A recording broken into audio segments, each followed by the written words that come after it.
If you work in the C-suite and your company is constantly docking employees' pay for mistakes, absences, whatever situation happens, think carefully before it ends up costing your company over $100,000 in penalties.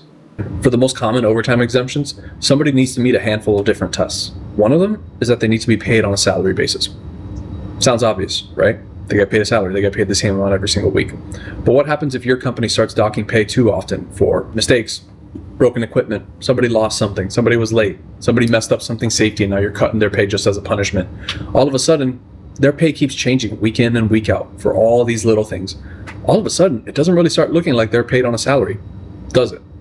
That's what the DOL might think. The DOL is going to look at that and be like, this employee's pay is so volatile that they're not actually paid on a salary, which means that overtime exemption that you were relying on to make sure that they're working 45, 50 hours a week without extra comp just went in the toilet. When you get overtime mistakes wrong, they're super expensive.